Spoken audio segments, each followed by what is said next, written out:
we call it a new form of evil on the world. It's never been done by any government in the past, to take a large group of its own people and say, we're going to kill you without any kind of a trial, and we're going to sell your vital organ parts. An individual from the United States or Canada, for example, could anticipate undergoing transplantation on a specified date. It's a crime against humanity. It's abhorrent, and it needs to stop.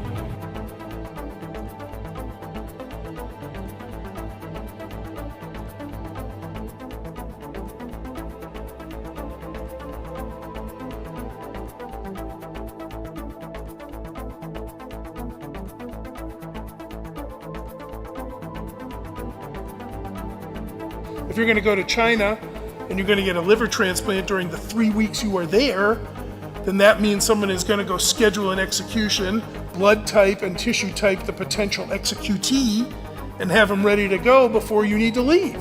Starting at the end of 1999, the number of transplants taking place just exploded. China carries out more organ transplant surgeries than any country besides the United States. But unlike other countries, China has no effective organ donation program. That's because culturally, Chinese people believe the body must stay intact even after death. China's Deputy Minister of Health, Huang Jiefu, has suggested that there are 7,000 transplants every year from the deceased, and that more than 90% come from executed prisoners.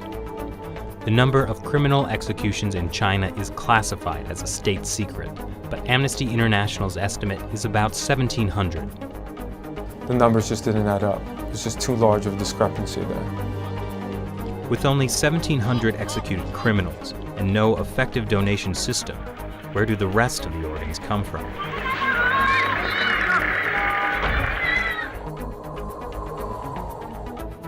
Zhao Shuhuan was put in a Chinese labor camp because she practices Falun Gong.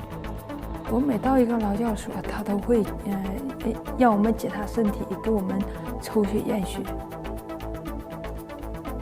每个劳教所都是。 We estimate that in the period between 2000 and 2005, there are 41,500 transplants which have no other explained source. I'm absolutely convinced that over a long period from 1999 onwards, organ harvesting from prisoners has been taking place, especially with Falun Gong. 他领了到那个马三家教养院有医院呢，那个医院就是做我真理解好像就是验尿啊，抽干咳。 Doctors would come into the camps, they would look in their eyes, they would examine their organs with ultrasound and the like, and they were the only people in these camps who were medically examined thoroughly. In 2006, two Canadians, international human rights lawyer David Matas and former Secretary of State for Asia Pacific David Kilgore, started to investigate allegations of forced organ harvesting in China. They found at least 52 points of circumstantial evidence, including websites of Chinese hospitals offering matching organs in less than a week. It's just not possible unless you have an unlimited source of organs. And these are people who are alive. We're talking about live donors. The actual transplant surgery itself was the form of execution.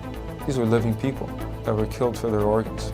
Makes you think of some grotesque restaurant where you go in and you pick your lobster in a tank. But these are human beings we're talking about.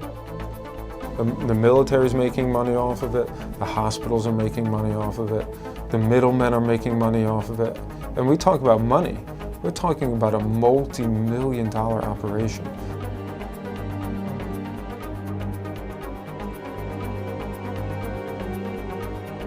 Journalist and author Ethan Gutman decided to carry out his own independent investigation.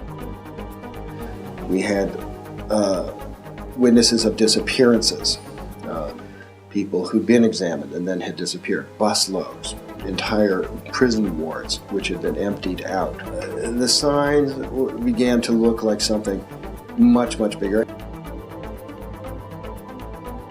Like Tibetans and house Christians, millions of Falun Gong practitioners are being persecuted in China for their beliefs.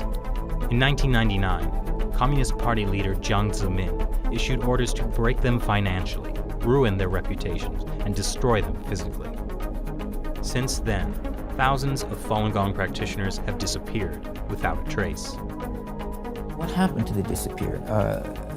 They, as far as we know, they're still there in these camps. Many of them are killed through organ harvesting, but the rest are still there, and they're the organ data bank for China. Around 1999, there were around 150 transplant centers. 6-7 years later, they had 600 transplantation centers. This is an increase by 300% within such a short period of time without an organ donation program. Military hospitals get watched in China, okay? There is nothing they can do without the Party Central taking note of what they're doing. Was this run by triads? No, this is run by the state. This was murder, and it came from the state. This is a crime against humanity. We should do our best to identify those specific individuals who are engaged in this and put them on the list of people who deserve to be brought to justice. In 2006, when this came out and we realized that they were killing prisoners of conscience for their organs, it was doctors that took the front line in trying to stop this. Every day there are a dozen of people that are executed or killed for organs in China. So we have to bring out the message, we have to inform medical doctors to stop this practice. But it's not only the medical community that's getting informed. The U.S. State Department mentioned allegations of forced organ harvesting in its annual Human Rights Report on China in 2011 for the first time.